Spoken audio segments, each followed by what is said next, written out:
Baik, Assalamualaikum warahmatullahi wabarakatuh.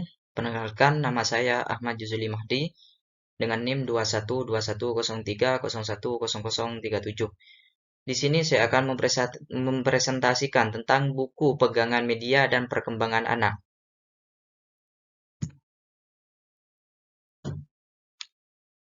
Buku pegangan media dan perkembangan anak di sini ada beberapa poin pokok. Yang pertama yaitu dasar-dasar konseptual dan keuangan historis media.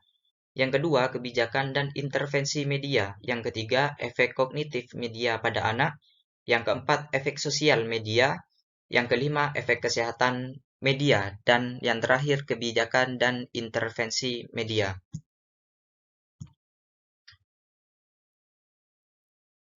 Selanjutnya, pada konseptual media pembelajaran. Konseptual yaitu sesuatu hal yang telah tersusun secara terperinci dengan memiliki rencana yang matang, latar belakang yang jelas, dasar teori yang kuat, tujuan yang jelas, rencana yang baik, dan juga manfaat yang baik.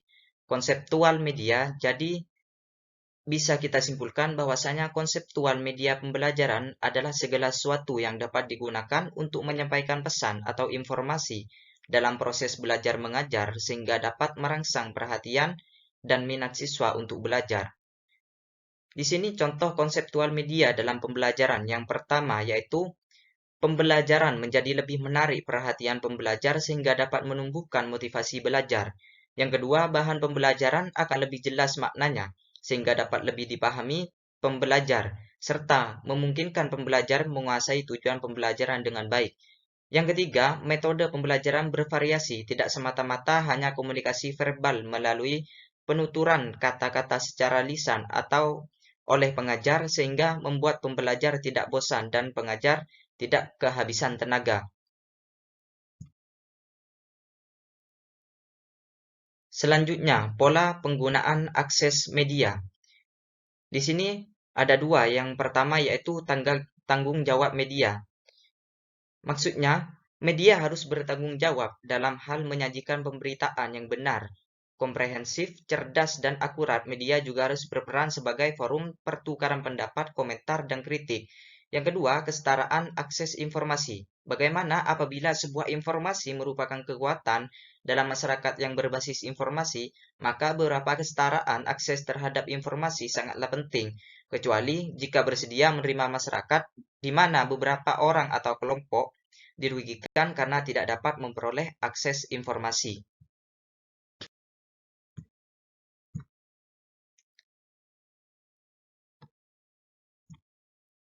Selanjutnya, fungsi dan etika media. Yang pertama yaitu social surveillance, yaitu pada fungsi ini media massa termasuk media televisi akan senantiasa merujuk pada upaya penyebaran informasi dan interpretasi subjektif mungkin mengenai peristiwa yang terjadi dengan maksud agar dapat dilakukan kontrol sosial sehingga tidak terjadi hal-hal yang tidak diinginkan dalam lingkungan masyarakat bersangkutan. Yang kedua, social correlation.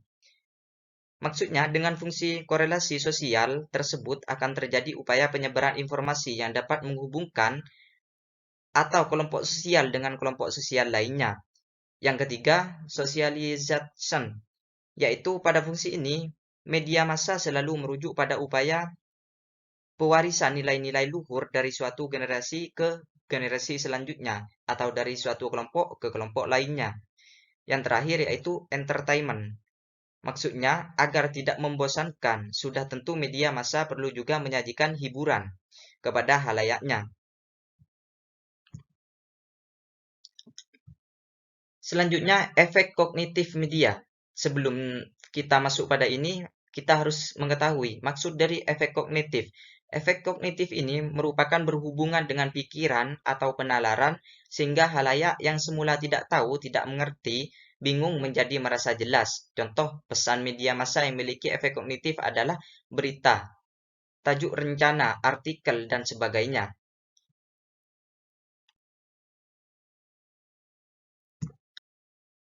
Selanjutnya, contoh efek kognitif media. Yang pertama yaitu pembentukan perubahan citra. Maksudnya bagaimana? Yaitu media massa bekerja untuk menyampaikan informasi.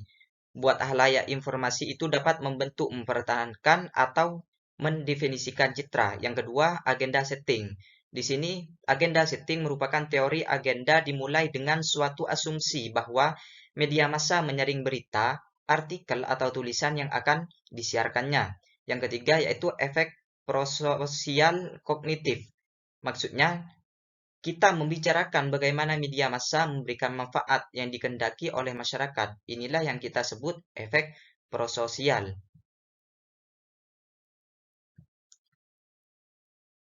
Selanjutnya, efek media massa. Yang pertama, kognitif.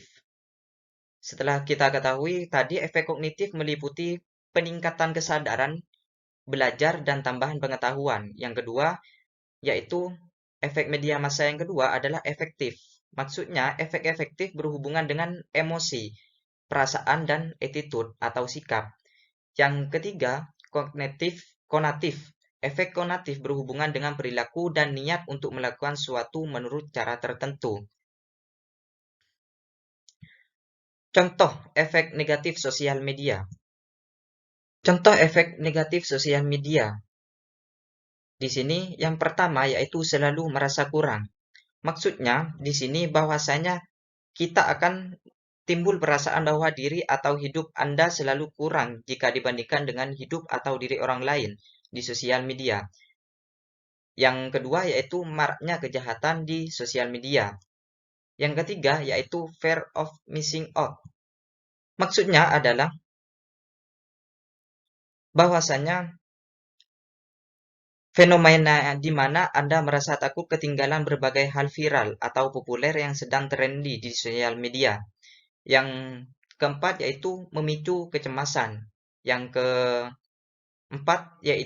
yang kelima memunculkan rasa depresi. Yang terakhir yaitu pengaruhi kualitas tidur. Jadi itu merupakan contoh efek negatif dari sosial media.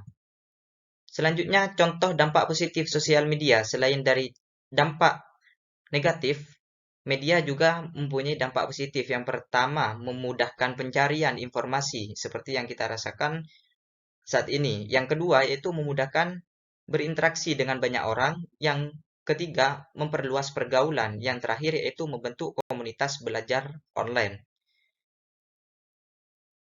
Efek kesehatan dari media ini merupakan poin selanjutnya, yaitu sosial memiliki asosiasi dengan depresi, kecemasan, dan perasaan terisolasi, terutama di kalangan penggunaan berat. Sebuah survei menemukan bahwa remaja dapat menghabiskan sebanyak 9 jam setiap hari untuk online di media sosial mereka. Banyak dari orang-orang ini khawatir bahwa mereka menghabiskan terlalu banyak waktu menjelajahi jejaring sosial. Sebuah penelitian yang dilakukan di Kanada pada tahun 2017 mengonfirmasi temuan ini. Mereka mencatat bahwa siswa yang menggunakan media sosial selama lebih dari 2 jam setiap hari jauh lebih mungkin menilai kesehatan mental mereka sebagai baik atau buruk daripada pengguna sesekali. Selanjutnya yaitu kebijakan intervensi media. Sebelum masuk pada poin ini, harus kita ketahui bahwasanya kebijakan adalah sejumlah daftar pilihan keputusan tentang urusan publik, termasuk keputusan untuk tidak melakukan tindakan apa-apa yang dibuat oleh lembaga dan pejabat pemerintah. Itu merupakan referensi dari kebijakan. Intervensi. Intervensi ini adalah campur tangan sebuah negara secara diktator terhadap urusan dalam negara lain dengan tujuan utama untuk memelihara ataupun untuk mengubah kondisi, situasi, ataupun barang yang ada di negara tersebut. Di sini saya mengambil pada intervensi media pada COVID-19, bahwasanya intervensi internet dan informatika perilaku memiliki potensi untuk membantu individu baik pasien COVID-19 dan masyarakat umum dalam memodifikasi perilaku untuk meningkatkan kesehatan fisik, mental, dan perilaku. Secara khusus, intervensi media sosial memiliki beberapa keuntungan termasuk aksesibilitas yang luas melintasi hambatan geografis yang bisa menjangkau batasan spasial dan efisiensi biaya. Saat ini, pertumbuhan situs jejaring sosial membawa peluang baru untuk menyebarluaskan intervensi kesehatan masyarakat dan mempromosikan peningkatan besar di bidang perilaku kesehatan. Mungkin hanya ini yang bisa saya presentasikan, kurang lebihnya saya mohon maaf. Assalamualaikum warahmatullahi taala wabarakatuh.